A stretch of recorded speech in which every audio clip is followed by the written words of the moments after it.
업적과 기술을 가르쳤고 오늘까지도 이스라엘과 인류 가운데 그와 같이 행하사 그의 이름을 오늘과 같이 되게 하셨나이다. 주께서 표적과 기사와 강한 친구와 신칼과 큰 두려움으로 그의 백성 이스라엘을 애굽 땅에서 인도하여 내시고 그들에게 주시기로 그 조상들에게 맹세하신 바 젖과 꿀이 흐르는 땅을 그들에게 주셨으므로 그들이 들어가서 이를 지켜되었거늘 그의 목소리를 순종하지 아니하며 주의 율법에서 행하지 아니하며 주께서 행하라 명령하신 일을 행하지 아니하였으므로 주께서 이 모든 죄악을 그들에게 내리셨나이다. 보옵소서 이 성을 빼앗으려고 만든 창으로가 이 성에 이르렀고 칼과 기근과 전염병으로 말미암아 이 성이 이어치는 갈대아인의 손에 넘길바 되었으니 주의 말씀대로 되었음을 주께서 보시나이다. 주 여호와여 주께서 내게 은으로 밭을 사며 증인을 세우라 하셨으나 이 성은 갈대아인의 손에 넘기신 바 되었나이다. 네, 여기까지 보도록 하겠습니다. 제가 기도하고 수요 사경을 시작하겠습니다. 하나님 아버지 은혜와 사랑을 감사드립니다. 오늘도 저희들 사랑하시고 또 무더운 날씨 속에서도 하나님의 귀한 말씀의 자리로 나올 수 있도록 인도하여 주시니 감사드립니다. 오늘도 이 예레미야의 말씀을 통하여서 하나님께서 우리에게 무슨 말씀하시는지 겸손히 듣도록 인도하여 주시고 또 듣고 깨달은 대로 우리의 삶 속에서 온전히 순종하며 무엇보다 말씀의 승리자로 살아가는 우리 모두가 되어질 수 있도록 인도하여 주옵소서. 감사드리며 예수 그리스도의 이름으로 기도드립니다. 아멘. 우리 찬송가 200장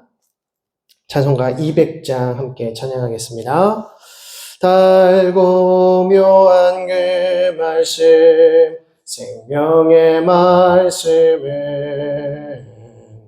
귀한 그 말씀 진실로 생명의 말씀이 나의 길과 믿음 밝히 보여주니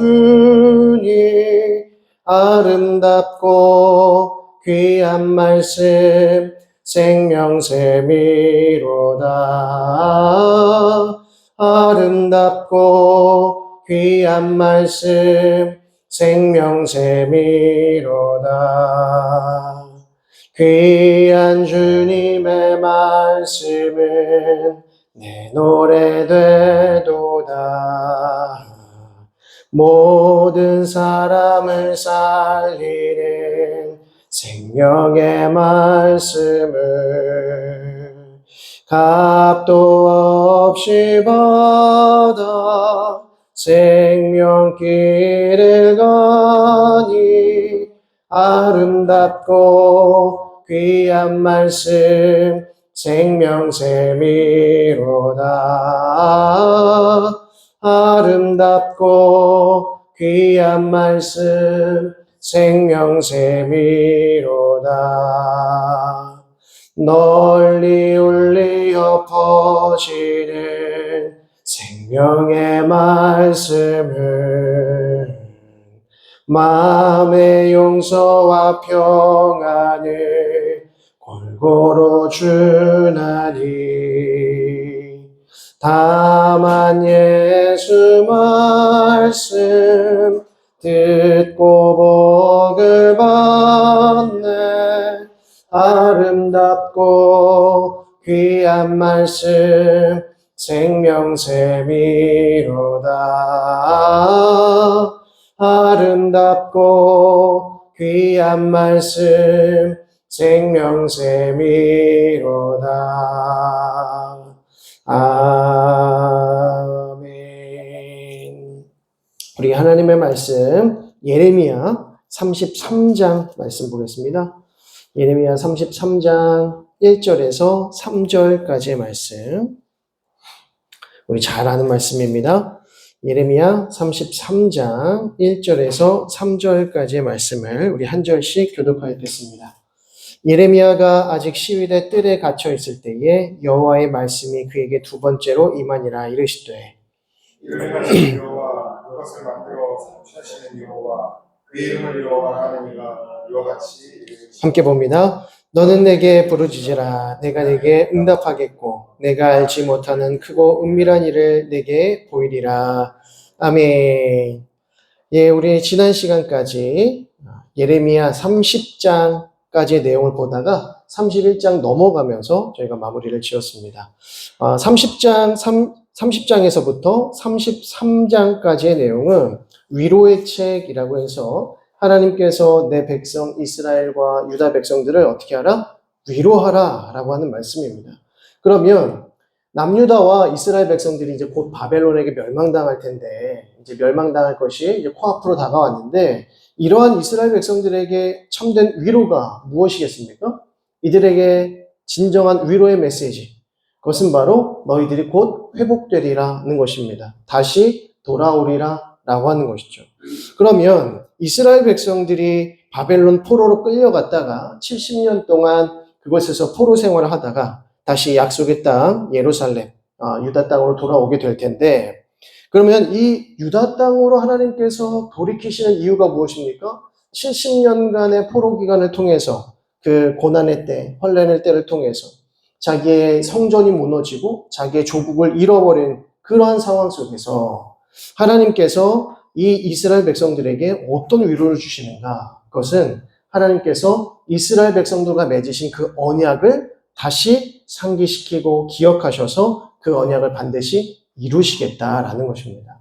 그럼 하나님께서 이스라엘 백성들과 맺으신 언약이 무엇입니까? 너희가 내 말에 거하면, 내 말에 순종하면 어떻게 하리라? 내가 너희의 하나님 되고 너희는 나의 백성 되리라 하는 것입니다. 이것이 아브라함 때부터 하나님께서 맺으신 이스라엘 백성들과의 언약이었다는 겁니다. 그래서 하나님께서 이스라엘 백성들을 하나님 나라의 백성들로 세우시고 하나님의 그 나라로, 민족으로 세워 나가시는 그 모든 과정이 결국 창세기에서부터 출애굽까지 쭉 이어오는 것 아니겠습니까? 그런데 이스라엘 백성들이 우상 숭배하며 하나님의 말씀에 떠났더니 하나님께서 그들을 어떻게 하십니까? 징계하시고 그들을 형벌하시는데 그 방식은 포로 생활을 통해서 70년간의 포로 생활을 통해서 그들을 어떻게 하시겠다? 정결케 하시겠다라는 것입니다. 그들을 회복시키시겠다. 하나님의 거룩한 백성으로 세우시겠다라고 하는 것이죠. 그래서 하나님 보시기에 좋은 무화과는 어떤 나무입니까? 그 땅에 남으려고 애쓰고 고생하려고 하는 사람들이 아니라 하나님의 말씀, 예레미야를 통한 하나님의 그 말씀을 순종하고 기꺼이 바벨론 포로로 나아가는 자들, 하나님께서 그들을 좋은 무화과라고 말씀하시고, 반대로 나쁜 무화과는 누구입니까? 끝까지 그 남유다를 떠나지 않으려고 하면서 하나님은 우리를 심판하시지 않는다. 바벨론은 이제 곧 우리에게 떠날 것이다 라고 거짓 메시지를 전파했었던 유다 지도자들과 거짓 선지자들, 그들이 나쁜 무화과다 라고 말씀하시죠. 그래서 하나님께서는 이 좋은 무화과, 바벨론 포로의 생활을 통해서 70년간 거룩하게 빚어지고 그들이 다시 하나님의 그 약속의 땅으로 돌아오게 될 때에 그들은 새 언약 가운데 영원한 하나님 나라의 백성이 되리라 라고 하는 것이 바로 이 위로의 책에 담겨있는 내용입니다. 그래서 가장 먼저 언약 관계의 회복이라고 해서 30장과 31장의 내용을 보았는데요. 지난주에 30장 내용을 보니까 포로 귀환의 날이 임할 것이다 라고 말씀하시는 거죠. 그러면서 내가 너희에게 새 살이 돋게 하겠다. 내가 너희를 고치겠다 라고 말씀하시면서 언약의 핵심 내용, 바로 30장 22절 말씀입니다. 너희는 내 백성이 되겠고 나는 너희들의 하나님이 될 것이다. 이게 언약의 핵심이죠. 언약의 핵심. 그래서 언약의 하나님, 언약 관계의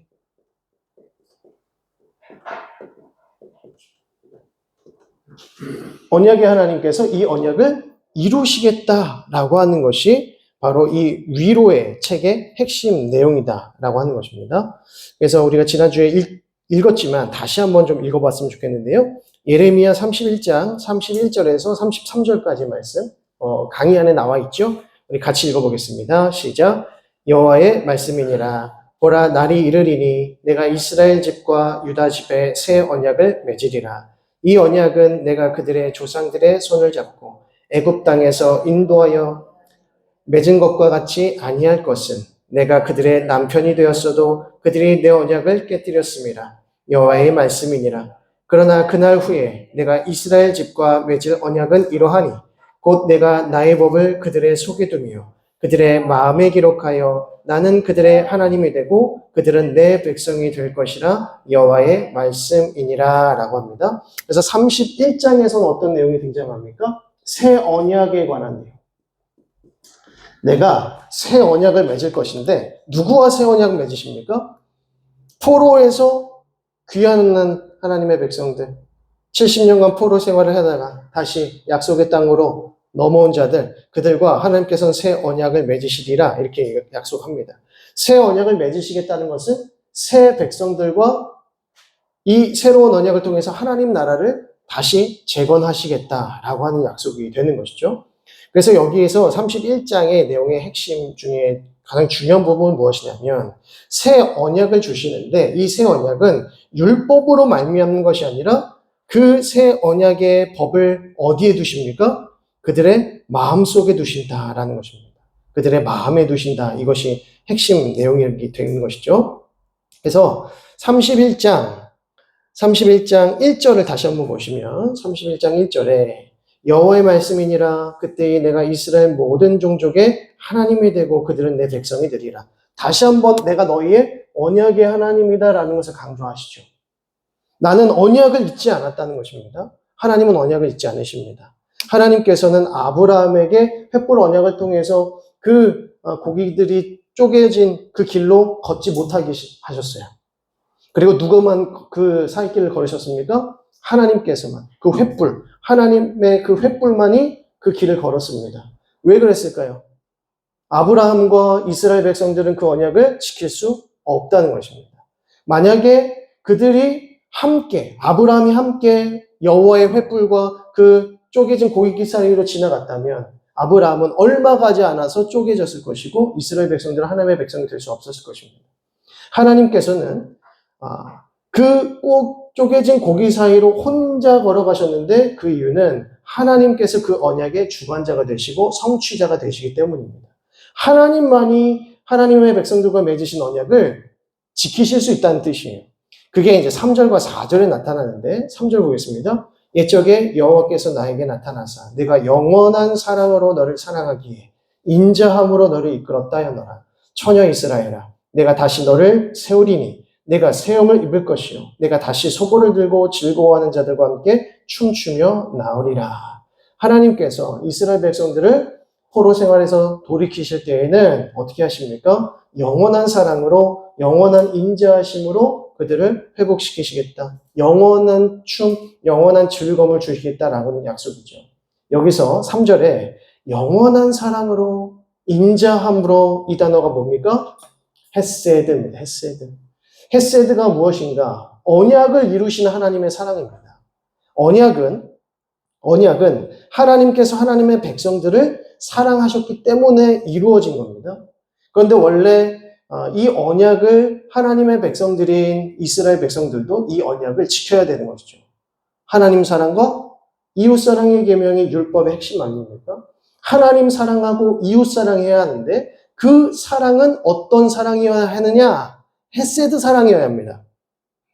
헤세드 사랑이어야만 영원하고 흔들림 없고 신실한 그 사랑, 헤세드 사랑이어야만 하나님을 온전히 사랑할 수 있고 이웃을 온전히 사랑할 수 있다는 것이죠. 그런데 우리 인간이 이 헤세드 사랑을 가질 수 있습니까? 이 무조건적 사랑, 온전한 사랑을 가질 수 있습니까? 가질 수 없다는 것입니다. 그래서 하나님께서는 아브라함과 이스라엘 백성들을 쪼개진 고기 사이로 걸어가지 못하게 하셔요. 그들을 막으시고 하나님께서 걸어가시는데 하나님께서 걸어가실 수 있었던 그 이유가 무엇인가? 하나님에게는 어떠한 사랑이 있습니까? 헤세드 사랑입니다. 언약을 이루시는 사랑은 헤세드 사랑입니다. 그래서 이 헤세드의 사랑이 너무나도 중요한 것이죠. 그러니까 우리가 이 헤세드 사랑을 입었기 때문에 구원의 확신을 가질 수 있는 것이고 구원을 얻었다라고 기뻐할 수 있는 것이고 영원한 하나님의 백성 되었다라고 신앙하면서 살아갈 수 있다는 것입니다. 만약에 하나님의 사랑이 조건적 사랑이고 우리의 행위 보시는 사랑이고 우리의 공로 보시는 사랑이라면 우리는 절대 구원 얻을 수 없습니다. 구원의 확신을 가질 수 없다는 것이죠. 하나님의 사랑은 영원한 헤세드 사랑이고 인자함과 긍휼하심의 사랑이기 때문에 하나님께서는 반드시 하나님의 그 언약을 지키신다. 하나님께서 약속하신 대로 나는 너희의 하나님 되고 너희는 내 백성 되게 할 것이다 라고 하는 이 말씀을 주신다는 겁니다. 그래서 이것이 이 이스라엘 백성들에게 얼마나 큰 위로가 되었겠는가. 그러니까 이스라엘 백성들이 바벨론의 포로로 끌려갈 때에 어떤 마음을 갖고 가야 되는가. 이 위로의 책 가지고 가야 되는 겁니다. 하나님께서 반드시 우리를 구원하십니다. 하나님께서 반드시 우리를 하나님의 백성으로 삼아 주시리라 라고 하는 약속 붙들고 가야 한다는 것이죠. 자, 이어지는 이제 7절부터의 내용을 보시면 31장 7절에 여호와께서 이와 같이 말씀하시니라 너희는 여러 민족 앞에 서서 야곱을 위하여 기뻐할지라 너희는 전파하며 찬양하며 말하라 여호와여 주의 백성 이스라엘의 남은 자를 구원하소서 하라. 여기서 7절에서 나타나는 가장 큰 특징 중에 하나가 무엇이냐면 하나님께서 지금 너희에게 무엇하라고 하십니까? 이스라엘 백성들에게 구원하소서 하라. 즉 기도하라는 겁니다. 하나님께서 예레미야에게 기도하지 말라. 너희는 이스라엘을 위하여 간구하지 말라. 중보하지 말라고 하셨어요. 왜 그렇습니까? 이들은 심판받을 자들이다. 그래서 곧 바벨론 포로로 갈 것이니까 바벨론 포로로 가는 이 여정을 하나님 구원하여 주시고 회복시켜 주시고 이렇게 기도하지 말라는 겁니다. 왜? 하나님께서는 심판하심을 작정하셨기 때문에. 그런데 지금 여기서는 어떤 말씀입니까? 기뻐 외치라 너희는 전파하며 찬양하며 말하라 여호와여 주의 백성 이스라엘의 남은 자를 구원하소서 하라. 기도하라는 겁니다. 이제는 너희가 찬양할 수 있다는 것이고 예배할 수 있다는 것이고 기뻐할 수 있다는 것이고 기도할 수 있다는 겁니다. 어떻게 이것이 가능합니까? 하나님께서 이 언약을 이루실 것인데 이 모든 바벨론 포로로 끌려갔다가 70년간 포로 생활했다가 다시 예루살렘으로 돌아오는 것, 이 이스라엘 백성으로서 하나님 백성으로서 하나님 나라로 다시 돌아오는 것, 이 모든 구속의 여정이 무엇입니까? 하나님의 계획 속에 있고 주권 속에 있으니 너희는 이제는 찬양할 수 있다는 것입니다. 하나님께서 이루실 것이니 찬양할 수 있다는 것이죠. 자, 10절 말씀에 이방들이여 너희는 여호와의 말씀을 듣고 먼 섬에 전파하여 이르기를 이스라엘을 흩으신 자가 그를 모으시고 목자가 그 양떼에게 행함같이 그를 지키시리로다. 흩어진 이스라엘 백성들, 흩어진 유다 백성들을 다시 모으시리라. 또 12절에 그들이 와서 시온의 높은 곳에서 찬송하며 여호와의 복 곧 곡식과 새 포도주와 기름과 어린 양의 떼와 소의 떼를 얻고 크게 기뻐하리라. 그 심령은 물된 동산 같겠고 다시는 근심이 없으리로다 할지어다. 하나님께서는 그들을 다시 약속의 땅으로 돌려보내신 이후에 그들에게 풍성한 곡식들로 채우시겠다. 그들의 영혼을 물된 동산같이 살아있게 하시겠다라고 하는 약속이죠. 이것이 이제 하나님께서 예레미야를 통하여서 이스라엘 백성들, 어떤 이스라엘 백성들입니까? 이제 곧 바벨론 포로로 끌려가게 될 백성들에게 지금 이 말씀 주신다는 겁니다. 자, 15절 말씀에 여호와께서 이와 같이 말씀하시니라 라마에서 슬퍼하며 통곡하는 소리가 들리니 라헬이 그 자식 때문에 애곡하는 것이라. 그가 자식이 없어져서 위로받기를 거절하는도다. 이게 무슨 말씀입니까? 라헬의 통곡인 것인데 라헬이 왜 통곡합니까? 라헬이 자식이 누구예요? 라헬에겐 두 아들이 있었습니다. 요셉과 베냐민입니다. 요셉과 베냐민. 근데 요셉 지파는 다시 두 지파로 나뉘어지는데 에브라임 지파와 므낫세 지파로 나뉘어집니다. 이거 다 아셔야 돼요. 안 그러면 또 여호수아부터 다시 시작해야 됩니다. 그러면 복잡해져요. 요셉 지파는 에브라임과 므낫세 지파예요. 에브라임 지파는 어떤 지파인가? 북이스라엘의 핵심 지파 아닙니까? 그러니까 여기서 라헬의 자식으로 인하여서 애곡한다. 라헬이 자식이 없어 애곡한다라고 하는 것은 하나님께서 이 북이스라엘 백성들을 멸망하게 하신 사건을 말하고 더 이어서 남유다가 멸망당할 것을 말합니다. 그러니까 라헬이 눈물을 흘릴 수밖에 없는 상황이 올 것이라는 거예요. 자식을 잃어서. 그래서 나라가 망하고 예루살렘 성전이 망하고 이제 바벨론 포로로 끌려가게 될 것에 대한 통곡이 일어날 것이다. 애통이 일어날 것이다 라는 말씀이죠. 그런데 20절 봅니다. 에브라임은 나의 사랑하는 아들 기뻐하는 자식이 아니냐. 내가 그를 책망하여 말할 때마다 깊이 생각하노라. 그러므로 그를 위하여 내 창자가 들끓으니 내가 반드시 그를 불쌍히 여기리라 여호와의 말씀이니라. 하나님께서는 북이스라엘 백성들, 남유다 백성들, 곧 하나님의 백성들을 끝까지 사랑하신다는 것입니다. 물론 우리가 잘 알듯이 북이스라엘 백성들은 선한 왕이 하나도 없었고 그들의 그 역사상 우상 숭배를 하지 않은 역사가 없습니다. 계속해서 우상 숭배 역사였고요. 여로보암의 길로 행하였다라고 말하지 않습니까? 그래서 바알의 제단을 섬기고 아세라의 제단을 섬기면서 살았습니다. 금송아지 우상을 단과 베델에 세워서 각각 세워서 베델의 우상 숭배의 본거지로 만든 사람들. 그가 북이스라엘 백성들이고 그들이 아수르에게 멸망당합니다. 근데 아수르에게 멸망당했는데 그 이후에 남유다 백성들은 이 북이스라엘 백성들, 곧 사마리아 사람들이라고 부르는 사람들을 증오하고 정죄합니다. 개로 여기고 짐승으로 여깁니다. 그들 땅에는 하나님의 구원이 임할 수 없다. 그들은 하나님의 백성에서 이탈되었다라고 생각했기 때문이라는 것이죠. 근데 놀라운 것은 무엇이냐면 성령이 너희에게 임하시면 너희가 권능을 받고 예루살렘과 온 유대와 사마리아와 이렇게 돼요. 사마리아도 하나님께서 사랑하시는 백성들이라는 것을 알 수 있습니다. 우리가 볼 때는 사마리아 땅은 저주받은 땅, 사마리아 땅은 하나님의 백성들이 나올 수 없는 땅이라고 손가락질할지 모르지만 그렇지 않습니다. 예수님께서 사마리아 땅을 지나가셔야만 했다는 것이죠. 그곳에서 외로워하며 예배를 간절히 사모하였던 한 여인을 만나시지 않습니까?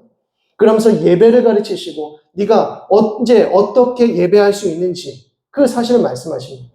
그것은 그리심산에서도 아니고 예루살렘 성에서도 아니다. 바로 이때다. 이때가 언제입니까? 예수 그리스도께서 그 앞에 계시는 그 순간을 말하는 거죠. 예수께서 그리스도께서 메시아께서 나와 함께 하시는 그 순간 우리는 참된 영적 예배를 드릴 수 있다는 것입니다. 하나님께서 하나님의 백성들을 회복시키시고 치유하시는 이 모든 과정들은 참된 예배자로 세우시는 과정임을 알 수 있습니다. 그러니까 모든 회복의 역사는 참된 예배의 회복이고 참된 예배자로서의 회복이라는 것을 알 수 있습니다. 왜 그럴까요? 이 예배자라고 하는 것이 왜 중요합니까? 예배가 왜 중요하죠? 우리 삶의 목적이기 때문입니다.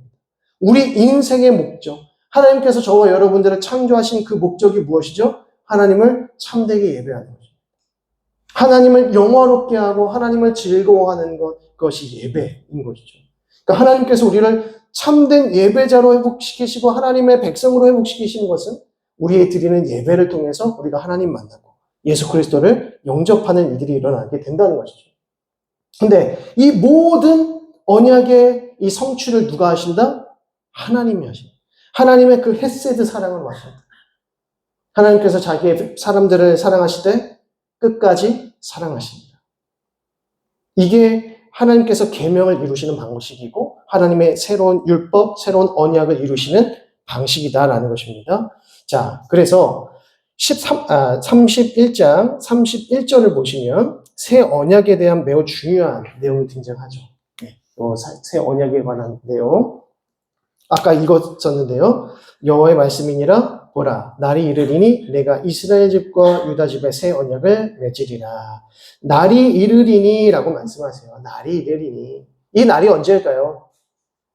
포로 귀환할 때 70년 포로 생활이 다 끝날 때 다시 그들을 하나님께서 약속의 땅으로 돌려보내시는 그날 하나님께서는 유다의 집에만 새 언약을 맺으시는 것이 아니라 어느 집에도요? 이스라엘 집과 이스라엘 집 어디예요? 북이스라엘을 말합니다. 그리고 유다 집은 남유다를 가리킵니다. 그러니까 북이스라엘과 남유다는 다시 한 민족이 되고 하나님의 백성이 될 것입니다. 이 메시지인 것이죠. 그래서 이 언약은 누가 맺으십니까? 하나님께서 하십니다. 오히려 이 언약을 깨뜨린 당사자들은 이스라엘 백성들이었고 유다 백성들이었습니다. 내 언약을 깨뜨렸으며 그러나 하나님께서는 그 언약을 지키시고 그들은 내 백성 될 것이고 나는 그들의 하나님이 될 것이다 라고 하는 말씀이죠. 그러니까 지금 30장에서 31장 이 두 장을 우리가 읽으면서 이 언약의 내용 나는 너희 하나님 될 것이고 너희는 내 백성 될 것이다 이 얘기에 벌써 3번이나 등장하고 있죠. 이것이 진정한 위로라고 하는 것입니다. 자, 38절도 보시면 보라 날이 이르리니 이 성은 하나님의 망대로부터 모퉁이에 이르기까지 여호와를 위하여 건축될 것이라. 여호와의 말씀이니라 라고 합니다. 다시 여호와의 성전이 건축될 것이다 라는 것을 말씀하시는 거죠.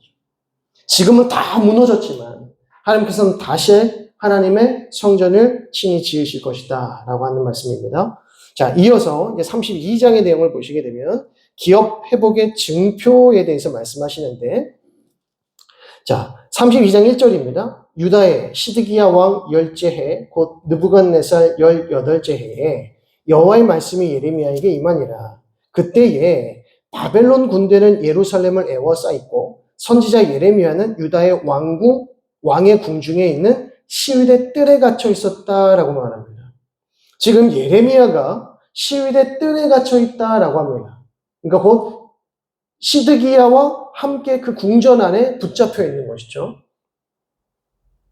그래서 5절에 그 후반부에 보시면 유다왕 시드기야가 이르되 네가 어찌하여 이같이 예언하였느냐 하고 그를 가두었음이었더라라고 합니다. 예레미야를 가둔 이유가 뭡니까? 시위대 뜰에 가둔 이유? 그가 이상하게 예언하더라. 꼭 바벨론 포로로 끌려갈 것처럼, 우리가 바벨론에 의해서 망할 것처럼 예언하더라. 그래서 이 예언을 성전 앞에서 예언하지 못하고 사람들 앞에서 예언하지 못하고 귀족들과 여러 사람들 앞에서 예언하지 못하도록 붙잡아 두는 것이죠. 자, 7절 보겠습니다. 보라, 내 숙부 살룸의 아들 하나멜이 내게 와서 말하기를 너는 아나돗에 있는 내 밭을 사라. 이 기업을 물을 권리가 내게 있느니라 하리라 하시더니, 자, 하나님께서 하나멜을 보내셔서 예레미야에게 무엇을 사라? 아나돗에 있는 내 밭을 사라. 그러니까 하나멜이 친척이죠. 하나멜이 이제 예레미야에게 와서 내 밭을 네가 사라. 기업 물을 권리가 너에게 있으니 내 밭을 사라. 라고 할 겁니다. 자, 그러면 8절에 여호와의 말씀과 같이 나의 숙부의 아들 하나멜이 시위대 뜰 안에 나에게 와서 이를 청하노니 너는 베냐민 땅 아나돗에 있는 나의 밭을 사라. 기업의 상속권이 내게 있고 물을 권리가 내게 있으니 너를 위하여 사라 하는지라. 내가 이것이 여호와의 말씀인 줄 알았으므로 은 17세겔을 달아서 봉인해가지고 이제 자기 땅으로 이제 매매 증서를 받게 됩니다. 자, 15절 봅니다. 만군의 여호와 이스라엘 하나님께서 이와 같이 말씀하시냐. 사람이 이 땅에서 집과 밭과 포도원을 다시 사게 되리라.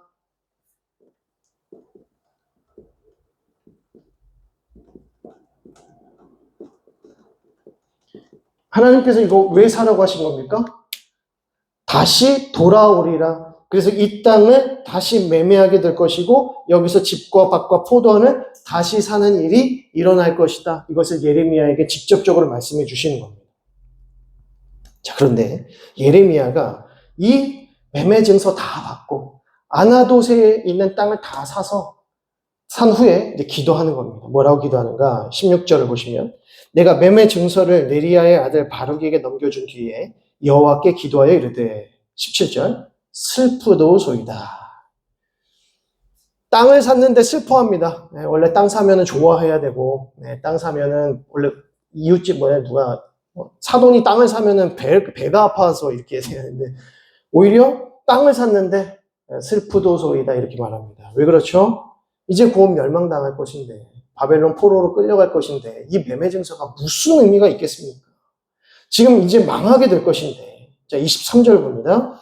그들이 들어가서 이를 차지하였거늘 주의 목소리를 순종하지 아니하며 주의 율법에서 행하지 아니하며 무릇 주께서 행하라 명령하신 일을 행하지 아니하였으므로 주께서 이 모든 재앙을 그들에게 내리셨나이다. 보옵소서.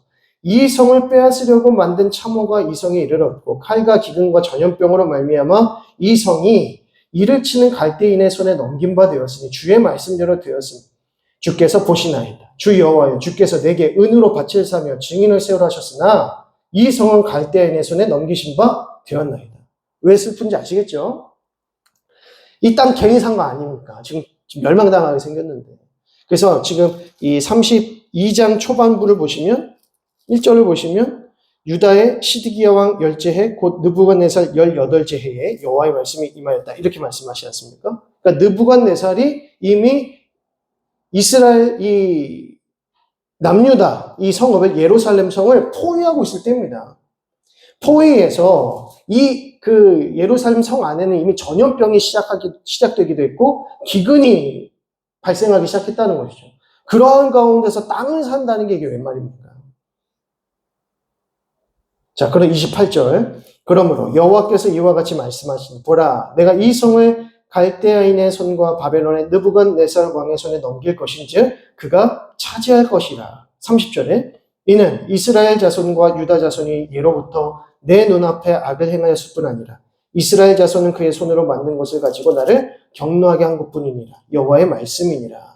자, 여기서 하나님께서는 다시 한번 왜 바벨론 사람들 갈대인의 손에 넘기시는가? 그것은 그들의 죄 때문임을 말씀하시고요. 그리고 하나님께서는 36절부터 다시 한번 언약에 대해서 말씀하십니다. 그러나 이스라엘의 하나님 여호와께서 너희가 말하는 바 칼과 기근과 전염병으로 말미암아 바벨론 왕의 손에 넘긴 바 되었다 하는 이 성에 대하여 이와 같이 말씀하시니라. 보라 내가 노여움과 분함과 큰 분노로 그들을 쫓아 보내었던 모든 지방에서 그들을 모아들여 이곳으로 돌아오게 하여 안전히 살게 할 것이라.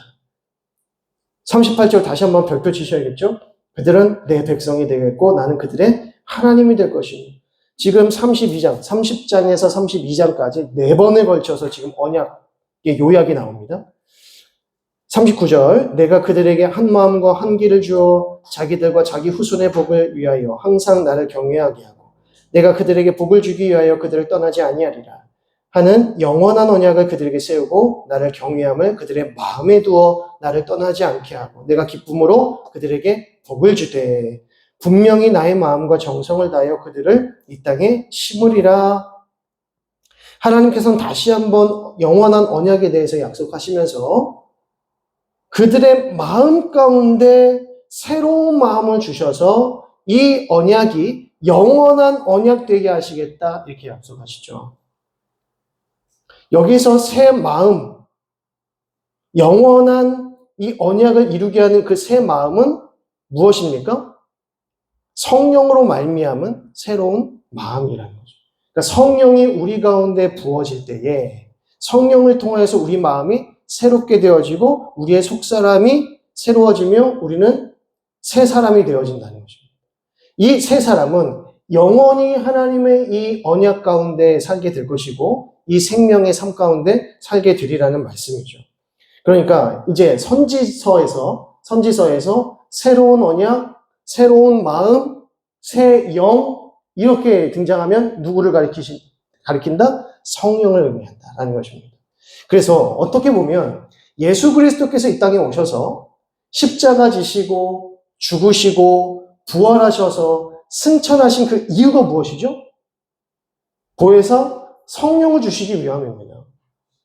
물론 예수 그리스도의 십자가 사건 자체가 우리를 위한 대속의 사건이었으면 분명하지만 예수 그리스도께서 왜 떠나셔야 했는가? 예수 그리스도께서 왜 죽으시고 부활하신 후에 떠나셔야만 했는가? 성령을 주시기 위함이었다는 것이죠. 그래서 요한복음에서도 계속해서 누누이 말씀하시지 않습니까? 내가 떠나는 것이 너희에게 유익이다. 왜냐하면 보혜사 성령이 너희에게 영원히 임할 것이기 때문이다 라는 말씀이죠. 그러니까 하나님께서는 하나님의 백성들을 영원한 언약 가운데 새로운 언약 가운데 두시고자 하는 그 핵심이 무엇이냐? 성령이라는 거죠. 새로운 영을 새로운 마음을 너희에게 주어서 너희를 복되게 할 것이고 영원한 언약 관계 안에 두시겠다. 이게 핵심 메시지인 것이죠. 자, 이제 33장의 내용으로 넘어가겠습니다. 33장의 내용으로 넘어가시면 우리가 너무나도 잘 아는 말씀, 예레미야가 아직 시위대 뜰에 갇혀있을 때에 여호와의 말씀이 그에게 두 번째로 임하니라 이르시되 이를 행하시는 여호와 그것을 만들며 성취하시는 여호와 그의 이름을 여호와라는 이가 이같이 이르시도다. 너는 내게 부르짖으라. 내가 내게 응답하겠고 내가 알지 못하는 크고 은밀한 일을 내게 보이리라. 자, 이거 우리 너무나도 잘 아는 말씀이고요. 우리가 기도할 때 이 말씀 붙들고 기도해야 응답받는다 이렇게 우리는 배웠습니다. 네, 틀린 말씀 아니에요. 근데 이 말씀의 의미가 무엇이냐는 것은 분명히 우리가 알고 있어야 된다는 거죠. 자, 이 말씀은 누구에게 임한 말씀입니까? 예레미야에게 임한 말씀. 예레미야가 어떤 상황이었죠? 하나님의 이 예언의 말씀을 더 이상 사람들에게 전파하지 못해서 갇혀있는 상황 속에서 하나님께서 예레미야에게 말씀하셨어요. 자, 뭐라고 말씀하십니까? 너는 내게 무엇하라? 부르짖으라. 자, 앞에서 예레미야에서부터 1장에서부터 쭉 한번 보세요. 하나님께서 예레미야에게 뭐라고 말씀하시는가? 너는 내게 부르짖지 말라. 이스라엘 백성들을 위하여 간구하지 말라. 내가 그들을 버렸노라. 이렇게 말씀하시죠. 그런데 지금 예레미야에게 뭐라고 말씀하시냐면 너는 내게 부르짖으라. 자, 30장에서부터 계속해서 예레미야에게 요구하시는 것이 무엇이냐면 회복의 말씀이고 그들을 새롭게 하실 것이고 새로운 언약을 통해서 영원한 하나님의 백성이 되게 할 것이다라는 약속을 계속 주시면서 그 가운데 이제 예레미야에게 뭐라고 말씀해요? 너는 내게 부르짖으라. 그러니까 우리가 하나님께 부르짖을 때 하나님은 반드시 응답하시는 분이시기 때문에 하나님께서는 응답하시기 위하여 예레미야에게 기도하라는 것입니다. 지금 내가 준비해 놓은 것이 있다. 새로운 일이 있고 너희에게 보여줄 것이 있다. 그러니 예레미야야 기도해라. 내가 너를 통해서 나타낼 것이다. 이 말씀인 것이죠. 그러니까 예레미야는 지금 갇혀 있었고요. 예레미야는 핍박받고 있었고요. 예레미야는 조롱받고 있었고 더 이상 공식적으로 선포할 수 없는 상황이 있었습니다. 게다가 기도할 수 없는 상황이 있었습니다. 하나님께서 기도하지 말라고 하셨으니까요. 그래서 이스라엘 백성들을 위해서 기도하지 못하는 상황이 있었는데 이제는 어떻게 해라? 부르짖으라. 내가 새 일을 행할 것이다 라는 말씀입니다. 그러니까 우리는 여기서도 하나님께서 우리에게 기도하기를 원하시는 때가 있구나 라는 것을 알게 되고요. 그래서 그 하나님의 뜻이 무엇인지 하나님께서 우리를 통해서 우리의 기도를 통해서 무슨 일을 행하실지에 대한 소망과 기대를 갖게 하시는 겁니다. 우리가 기도할 때 어떤 마음을 갖고 기도해야 하는가? 이 말씀 그대로 하나님께서 우리 가운데 새 일을 행하실 것이다. 하나님께서 우리의 기도에 응답하실 것이다. 우리가 기도했기 때문에 응답해 주시는 것이 아니라 이미 하나님께서는 뭔가 새 일을 행하고자 하시는데 기도를 통해서 하나님의 사람들을 통해서 이루고자 하시는구나 라는 것을 알 수 있는 것입니다. 그러니까 우리가 기도를 어떻게 생각해야 되는가? 그냥 나의 어떤 간절한 기대나 또 내가 원하는 바람을 하나님 앞에 뭔가 이렇게 얻어내기 위한 기도가 아니라 하나님의 뜻이 이루어지기 위한 기도를 우리가 드려야 되는 거죠. 우리의 기도를 통해서 어떤 일이 벌어집니까? 내가 원하는 것을 받는 것이 아니라 하나님의 뜻이 이 땅 가운데 이루어진다는 겁니다. 하나님께서 하나님의 뜻을 이 땅 가운데 이루실 때에 그 하나님의 뜻은 무엇이겠습니까? 하나님의 나라. 하나님의 그 영원한 나라가 우리의 기도를 통하여서 이 땅 가운데 이루어지리라고 하는 것을 우리가 신뢰하고 소망하면서 기도해야 한다는 것이죠. 우리가 한 영혼을 위해서 기도할 때 하나님께서 어떻게 하실까요? 하나님의 나라를 그 영혼에게 주실 거라는 거예요. 우리 가족을 위해서 기도할 때 하나님께서 하나님의 나라를 우리 가족 가운데 부어주실 것이라는 거죠. 우리 자녀들을 위해서 기도하실 때 하나님께서는 우리 자녀들에게 지혜와 명철과 총명도 주시고 돈도 주시고 명예도 주시고 여러 개 주시지만 가장 중요한 것이 무엇입니까? 하나님의 나라를 주신다는 겁니다. 지금 이 말씀은 하나님께서 내가 새 일을 너희 가운데 이룰 것이다 라고 했을 때 그 새 일이 무엇일까요? 하나님의 나라입니다. 하나님은 하나님의 나라를 이 땅 가운데 또 이스라엘 백성들 가운데 유다 백성들 가운데 지금 나타내시길 원하시고 이루시길 원하시고 그 나라를 영원하게 하시기 원하신다는 겁니다. 그럴 때에 하나님께서 하나님의 백성들, 하나님의 사람들에게 무엇하게 하시느냐? 부르짖으라는 겁니다. 부르짖지 않으면 하나님의 나라가 이 땅 가운데 이루어질 수 없습니다. 그래서 부르짖지 않아서 하나님의 나라가 멸망했던 시기가 있습니다. 언제입니까? 사사기 시대. 사사기 시대는 부르짖지 않았어요. 하나님이 누구신지도 몰랐어요. 우상 숭배로 가득한 시대였습니다. 그 시대에 부르짖지 않았더니 그 나라가 어떻게 됐습니까? 모세와 여호수아와 수많은 영적 지도자들을 통해서 건강하게 세워지고 하나님의 나라 가운데 그 영원한 나라를 소망할 수 있었던 그 약속의 땅을 부여받았는데 부르짖지 않기 시작하면서 나라가 점점 피폐해지고 하나님의 말씀이 그 땅 가운데 떠나게 되고 순종이 사라지고 우상 숭배의 본거지가 되더라고요. 그러니까 하나님께서 그들을 치실 수밖에 없는 거죠. 그러니까 하나님의 나라를 이루시기 위해서 하나님께서는 반드시 부르짖게 하신다라는 겁니다. 그래서 우리가 하나님 앞에 부르짖는 기도, 하나님 앞에 간절하게 간구하는 기도가 우리 가운데 반드시 필요하고 또 하나님의 나라를 소망하는 마음으로 기도해야 한다는 것이죠. 자, 6절 말씀 봅니다. 그러나 보라, 내가 이 성읍을 치료하며 고쳐낫게 하고 평안과 진실이 풍성함을 그들에게 나타낼 것이며 내가 유다의 포로와 이스라엘 포로를 돌아오게 하여 그들을 처음과 같이 세울 것이다.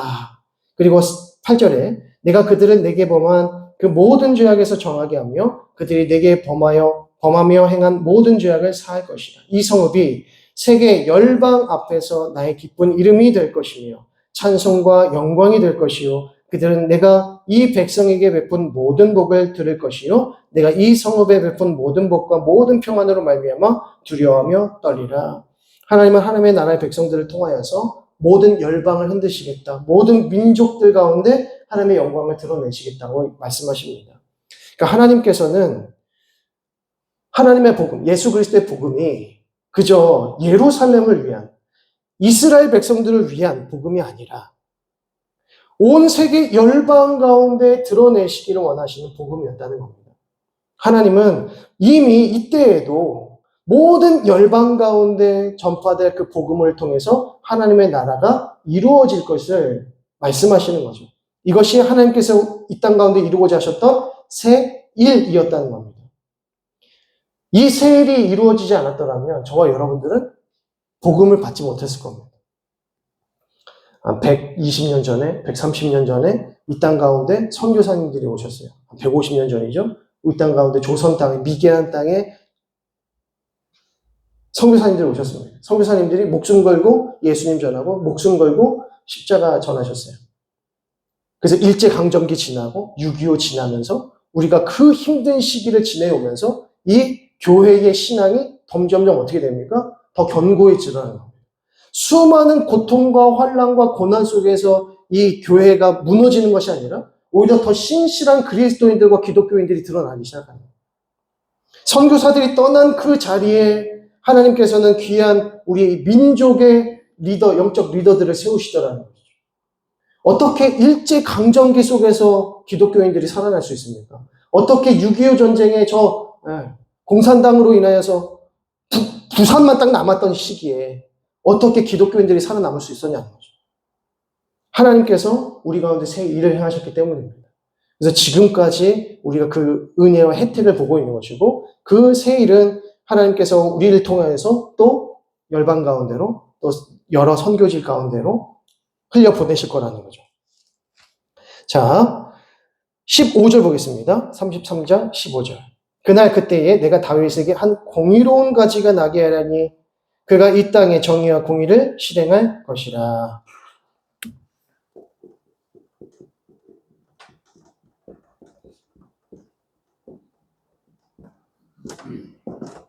자, 다윗을 통해서 공의로운 가지가 나게 하겠다. 여기서 정의를 실행할 자가 누구냐? 하나님께서 친히 세우신 왕입니다. 정의와 공의를 실행하는 자는 누구냐면 왕입니다. 왕. 하나님께서 왕의 제도를 허락하신 것은 하나님의 정의와 공의를 실현하시기 위해서 세우신 것입니다.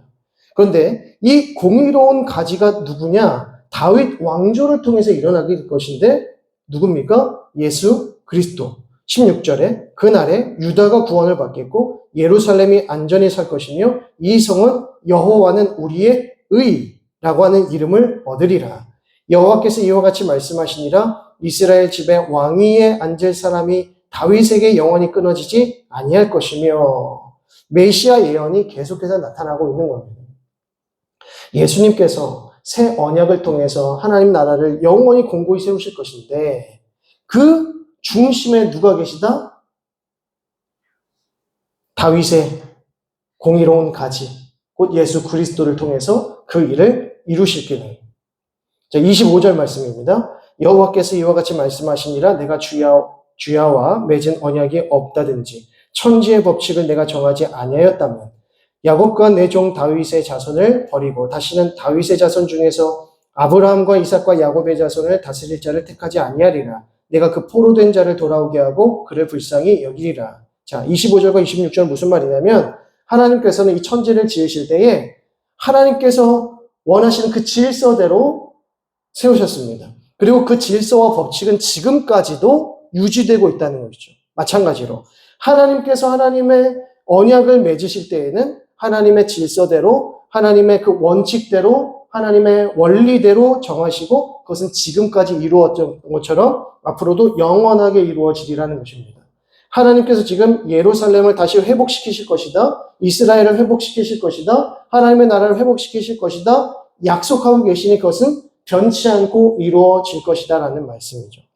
이것이 어떠한 사랑입니까? 헤세드 사랑. 하나님의 언약이 헤세드의 사랑을 통해서 이루어진다.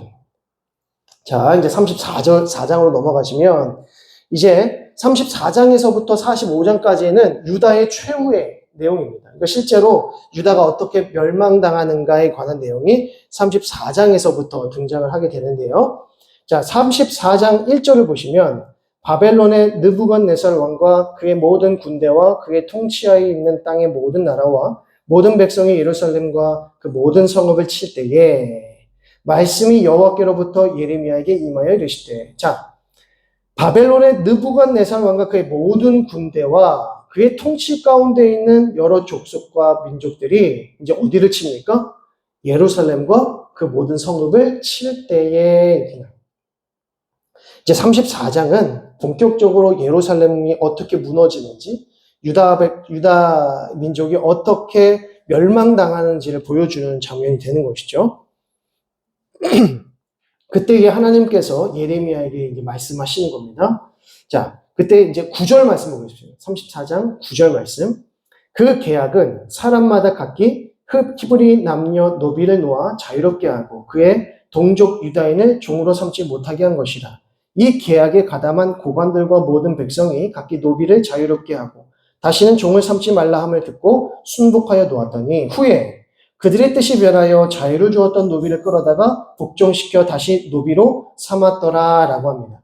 이 말씀인 즉슨 바벨론과 느부갓네살 왕이 이제 모든 군대와 나라들이 이제 예루살렘을 침공할 때에 그때 시드기야가 예레미야에게 가서 사람을 보내어서 기도하게 하는 겁니다. 우리를 위하여서 기도해달라. 그리고 하나님의 뜻을 우리에게 말해달라라고 하는 것이죠. 근데 그때에 예레미야는 망할 것이다 이렇게 얘기합니다. 망할 것이다. 근데 시드기야가 당연히 상심하고 상처받았겠죠? 근데 그 이유에 대해서 뭐라고 말씀하시냐면 예레미야를 통해서 무슨 말씀하시냐면 너희가 너희 동족 히브리 남녀를 그 노비를 자유롭게 놓아주겠다라고 했으면서 다시 때가 되었을 때 그들을 다시 도로 잡아갔다는 겁니다. 자기 히브리 동족들, 자기 민족의 사람들을 원래 동족은 노비 삼으면 안 됩니다. 노예 삼으면 안 됩니다. 그런데 시드기야와 그의 왕족들이 노예를 삼는 겁니다. 그래서 놓아주려 했더니 잠깐 놓아주는 척 하더니만 다시 그들을 끌어다가 너희의 노비로 삼지 않았느냐. 무슨 말씀이죠? 시드기야야, 너는 하나님의 말씀에 순종하는 자가 아니다라는 겁니다. 너는 이제 심판을 받을 수밖에 없다는 말씀이 되는 거죠.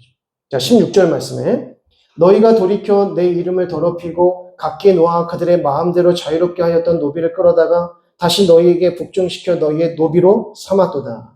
그러므로 여호와께서 이와 같이 말씀하시니라. 너희가 나에게 순종하지 아니하고 각기 형제와 이웃에게 자유를 선포하는 것을 실행하지 아니하였은즉 내가 너희를 대적하여 칼과 전염병과 기근에게 자유를 주리라. 여호와의 말씀이니 내가 너희를 세계 여러 나라 가운데서 흩어지게 할 것이다 라고 말씀합니다. 자, 하나님께서 너희는 내 말을 순종하지 않았다. 자, 첫 번째, 너희는 내 말에 순종하지 않았다. 시드기야와 너희 왕족들은 내 말에 순종하지 않았다. 두 번째, 그리고 너희 동족들을 노비로 끌어다가 그들의 자유를 박탈했다. 자, 이거 뭐 어긴 겁니까? 율법 어긴 겁니다. 하나님 사랑과 이웃 사랑 다 어긴 겁니다. 하나님의 말씀에 순종하지 않는 것은 하나님 사랑을 어긴 것이요. 동족 이스라엘 백성들, 자기 백성들을 다시 끌어다가 노비로 삼고 자유를, 그리고 정의와 공의를 그들에게서 박탈하는 이 모든 것이 이웃사랑의 계명을 파괴한 것이다. 하나님께서는 그들을 흩어버릴 수밖에 없다고 말씀하시는 거죠. 자, 35장으로 넘어가시면 35장을 보시면 신실한 레갑 자손에 대해서 나옵니다.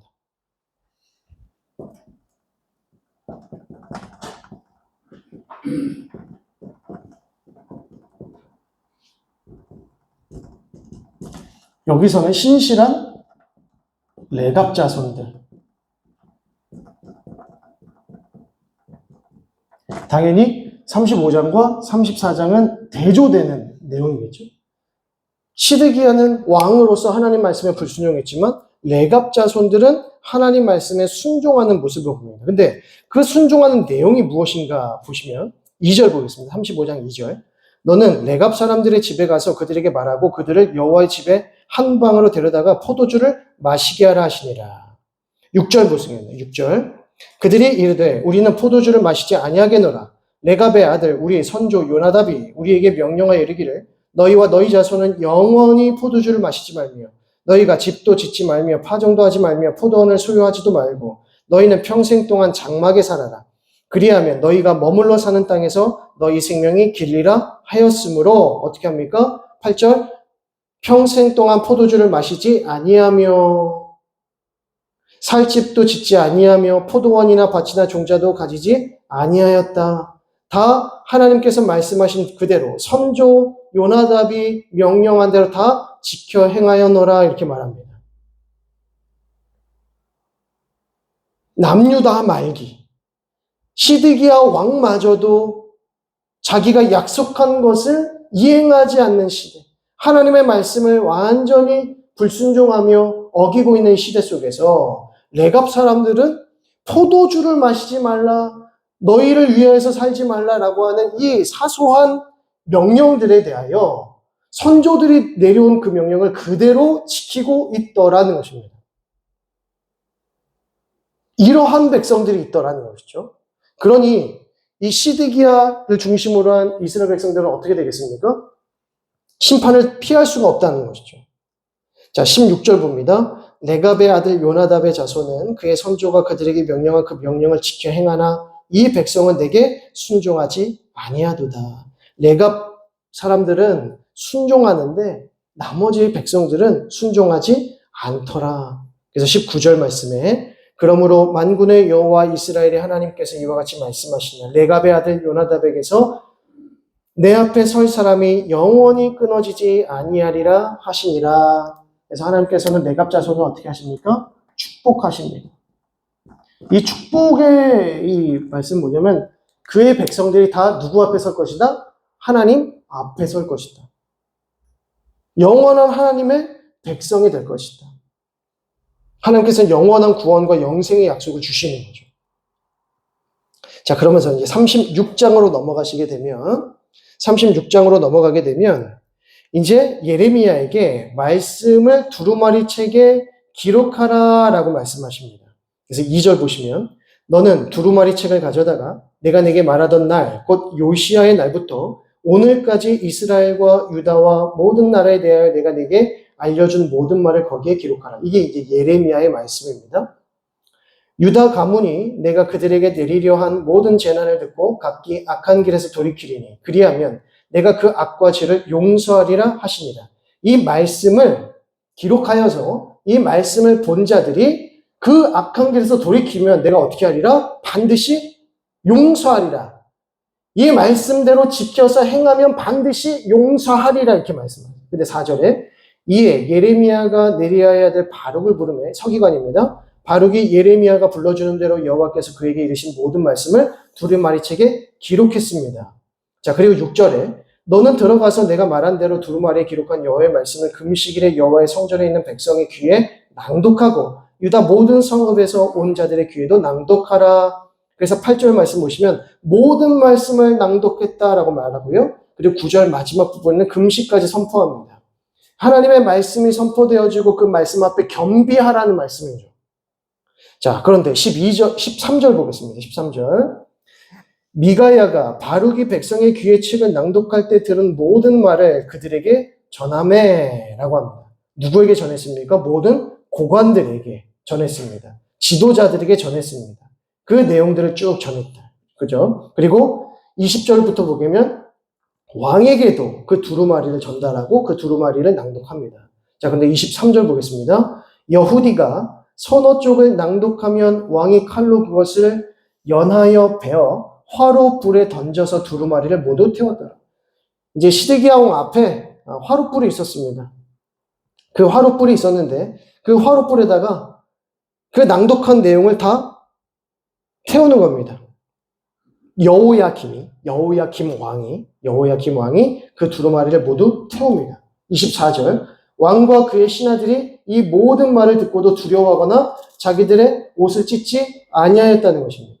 그리고 25절에 왕이 듣지 아니하였다. 26절에 서기관 바룩과 선지자 예레미야를 잡으라 하였으나 여호와께서 그들을 숨겨 주셨다는 겁니다. 여호야김 때에 어떤 일이 벌어집니까? 하나님의 말씀을 낭독해서 들려주었는데 왕과 고관들과 모든 지도자들이 어떻게 합니까? 그 들은 말씀을 불에 태우더라는 거예요. 그리고 결국엔 어떻게 합니까? 바룩과 서기관과 예레미야를 붙잡아서 죽이려고 한다는 거죠. 자, 위로의 말씀이 이루어진 이후부터 이제 유다의 최후의 장면들이 등장하는데 이때에 이 이스라엘 백성들, 유다 백성들, 그리고 왕족들이 얼마나 완악한 행동을 하는지 쭉 보여줍니다. 그 이전까지는 예레미야를 공격하고 예레미야를 핍박했어도 물리적으로 핍박하는 경우가 굉장히 드물었습니다.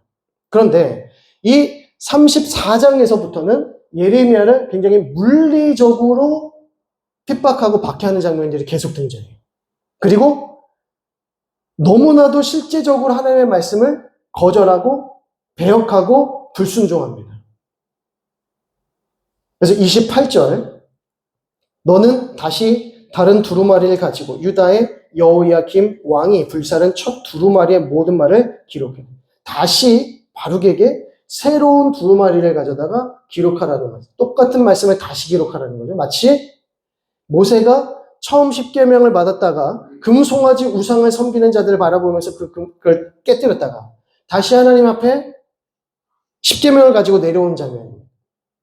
마찬가지로 하나님께서는 두 번 지금 기록하게 하시고요. 30절에 그러므로 여호와께서 유다의 왕 여호야김에 대하여 이와 같이 말씀하시니라. 그에게 다윗의 왕위에 앉을 자가 없게 될 것이요 그의 시체는 버림을 당하여 낮에는 더위, 밤에는 추위를 당하리라 라고 말씀합니다. 하나님의 두루마리, 이 하나님의 두루마리는 하나님의 말씀을 가리킵니다. 특별히 이 말씀은 예레미야 말씀이죠. 예레미야서입니다. 예레미야의 말씀을 전했는데 이 예레미야의 말씀이 뭐예요? 너희는 멸망당할 것이다. 바벨론으로 끌려갈 것이다. 이 말씀입니다. 듣기 싫죠. 예. 여호야김이 듣기 싫으면 불태워버립니다. 그리고 붙잡아와 그들을 죽이자라고 하는 겁니다. 왕부터 하나님의 말씀을 어떻게 합니까? 불태워버립니다. 폐기 처분해버립니다. 불순종하게 된다는 것이죠. 아까도 시드기야가 어떻게 했습니까? 내가 우리 동족에 있는 모든 노비들을 다 풀어주겠습니다 하고 풀어줬다가 다시 잡아와. 이게 뭡니까? 그러니까 하나님께서는 왜 유다 족속들을, 유다를 심판하실 수밖에 없었는가? 그러니까 여기서 우리가 굉장히 중요하게 다루어야 될 부분이 무엇이겠습니까? 하나님의 말씀을 우리가 어떻게 대하는가? 우리가 하나님의 말씀을 어떻게 섬기는가? 어떤 자세로 순종하고 있는가? 너무나도 중요하다는 것이죠. 우리가 하나님의 말씀을 소홀하게 여기고 경홀히 여기게 되면 반드시 하나님께서 그 모습 보시고 기억하십니다. 우리가 어떻게 하나님의 말씀에 대해서 어떻게 대우했고 어떻게 반응했고 어떠한 태도로 임했는지 하나님께서 다 눈여겨보시고 그대로 갚으시겠다는 것입니다. 하나님께서는 지금 무슨 말씀하시냐면 그대로 갚으시는 중이에요. 내가 너희에게 말씀 줬는데 내가 너희에게 이렇게 명령했는데 너희는 어떻게 했느냐? 내가 너희를 이렇게 하리라. 나도 너희를 이렇게 하리라. 나도 너희를 이렇게 하리라. 이 말씀이에요.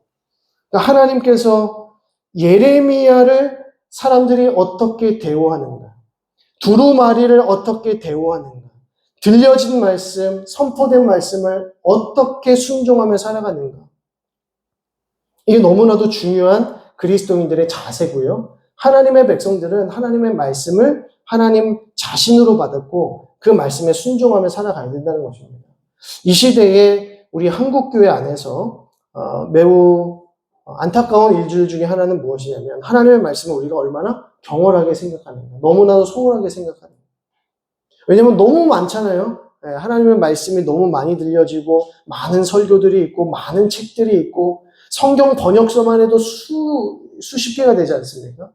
이렇게 말씀이 풍성한 시대를 살아가니까 하나님의 말씀이 어떻게 보면 너무 식상하기도 하고 내가 언제 말씀의 은혜를 받았는지 기억도 잘 안 나고 내가 그 말씀에 순종하려고 얼마나 노력했는지 기억도 잘 안 나고 이것이 우리에게 하나님께서 주시는 하나의 테스트일 수도 있고요. 경종일 수도 있고 하나님께서 우리에게 주신 말씀이라는 것입니다. 그러니까 예레미야의 이 말씀을 통해서 사람들이 예레미야를 어떻게 대우했는가. 이것은 곧 하나님께서 반드시 그렇게 똑같이 갚으신다는 겁니다. 예레미야를 영접하고 예레미야를 섬긴 자들은 하나님께서 반드시 그렇게 하십니다. 그러니까 이게 다음 주에 또 보시게 될 텐데 예레미야를 어떻게 사랑하고 어떻게 섬겼느냐에 따라서 하나님께서 그대로 갚으십니다. 레갑자손들 어떻게 하십니까? 영원히 그들 모든 민족이 내 앞에 서게 할 것이다. 여호와 하나님 앞에 서게 할 것이다. 어떻게 하나님 앞에 섭니까? 거룩하신 하나님, 존귀하신 하나님, 위엄 있으신 하나님 앞에 어떻게 죄된 인간이 설 수 있습니까? 근데 하나님께서 레갑자손들을 내 앞에 영원히 서게 할 것이다. 왜 그렇습니까?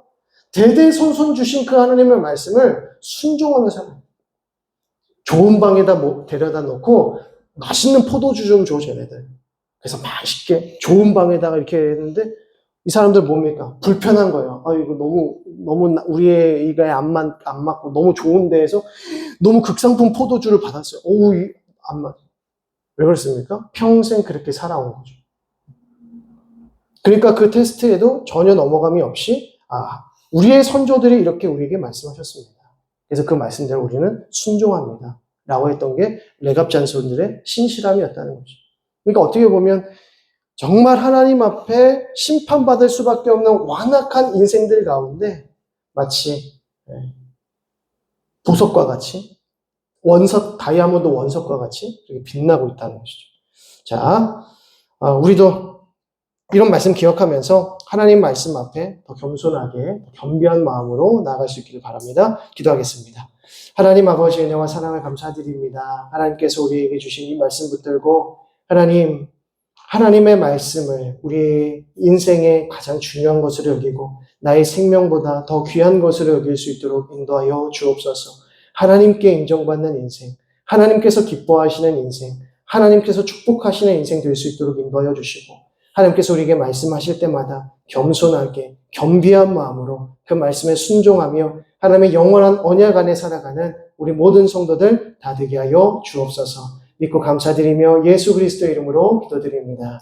아멘. 하늘에 계신 우리 아버지여, 이름이 거룩히 여김을 받으시오며 나라의 임하옵시며 뜻이 하늘에서 이룬 것 같이 땅에서도 이루어지이다. 오늘날 우리에게 일용할 양식을 주옵시고 우리가 우리에게 죄 지은 자를 사하여 준 것 같이 우리 죄를 사하여 주옵시고 우리를 시험에 들게 하지 마옵시고 다만 악에서 구하옵소서. 대개 나라와 권세와 영광이 아버지께 영원히 있사옵나이다. 아멘. 우리 옆에 분들에게 수고하셨습니다. 감사합니다. 인사 나누시겠습니다.